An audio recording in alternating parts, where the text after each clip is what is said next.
sa lupa'y para akong inaalon at nalulunod sa batikos ng mundo, sa kung ano lamang ang kaya ko.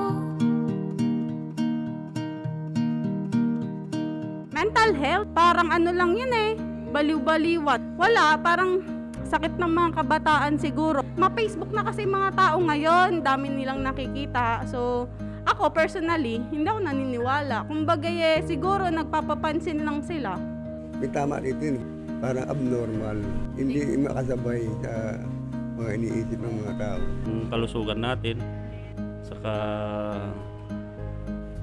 huwag pabayaan ng ating health.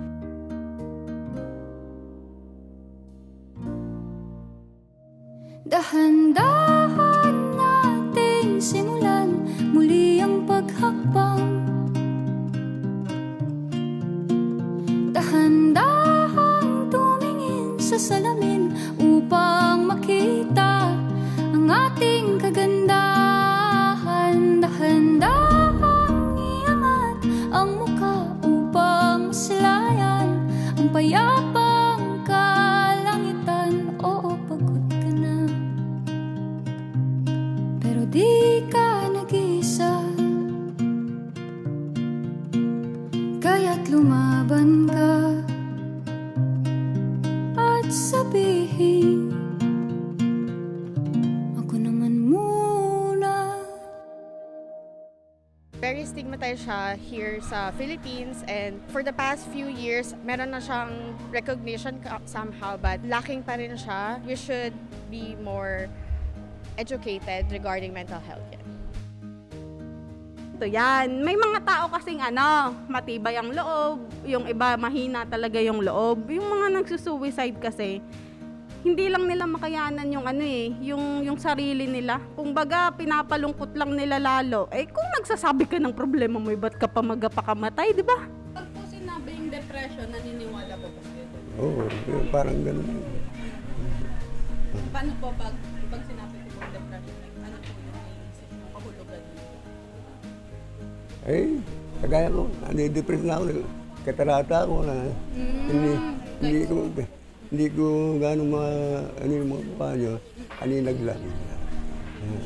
So, kaya po parang nagkaroon kayo ng sakit, naramdaman po sa sarili. Maraming salamat po tayo sa pagsabi po ng pag-share po sa amin.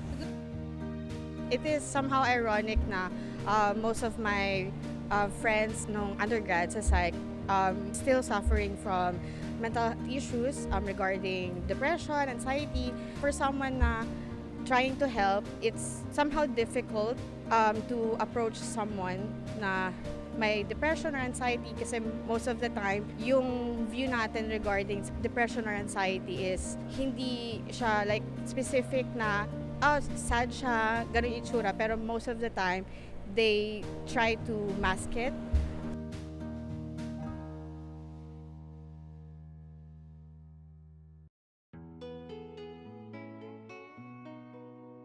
I'm Sir Jude Christopher Nito. I'm a licensed psychometrician, a licensed professional teacher, and I'm currently working as a guidance officer sa Fatima University and a part-time faculty sa psych department. Invisible. So, pwede mo makita yung tao na humingiti, tumatawa, magugulat ka kinabukasan, no? Sorry for the word, napakamatay, nag-suicide. No? Invisible siya in a way na you can't really tell unless you're going to talk about it. So, hindi siya tulad na physical health na you can see symptoms like skin rashes, no? Na merong lagnat, na merong changes in body. So, mental health is really invisible. No? Hindi siya ganun kadali, no? Na ma-determine or ma-diagnose. Varied cases, no? Merong may depression, merong may anxiety, no? Meron yung lighter lang naman, like nahihirapan mag-adjust sa ACADS, merong pinagdadaanan socially sa bahay, no? Bagong break sa girlfriend, boyfriend.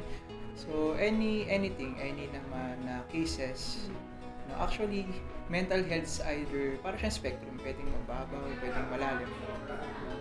Kaya hindi natin dapat binabaliwala yung mababaw na Yung simple things na nakaka-apekto sa ating mentality. Like problems, stress, anxiety. Kasi pag nag-build up yon, no, naipon, din nagsisimula yung mental health disorders.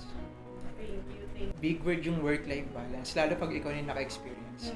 No, lalo pag binombard kayo ng tasks. No, meron kang task sa school, meron kang task sa bahay.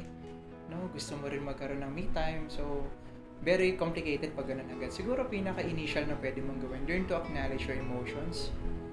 No, alamin mo muna, what do I feel? Malungkot ba ako? No, galit ba ako? Masaya ba ako? Kasi we people have limitations. No, limited lang yung kaya nating process na emotions. So every one of us, halimbawa ako, ito lang yung kaya kong i-handle, possible siya, ganito lang. No? We must really acknowledge it para ma-express natin ng maayos and hindi maipon or ma-build up siya. Hindi umabot sa mag-overflow yung capacity to handle emotions. Doon kasi nagsisimula yung mental health disorder. So acknowledging your emotions, properly expressing it. Una-una, I want to clarify na sa guidance, sa Fatima, hati yung office for discipline, hati yung office for guidance. So guidance muna, kami yung social support na dito, kami nagkakandak ng counseling services, kami nagbibigay ng mental health seminars, webinars, so, kami yung nag-make sure na you're okay mentally. Okay? Discipline office naman, sila naman yung nag-make sure na you are safe here, no? Na kung meron kailangan i-correct na behavior, kung may nagawa kang violation, sila yung nag-handle. So, don't be afraid na kapag pinatawag ng guidance na may kasalanan agad. No, kasi meron kaming programs to help you na kailangan namin kayo ipatawag para ma-assist namin na matulungan.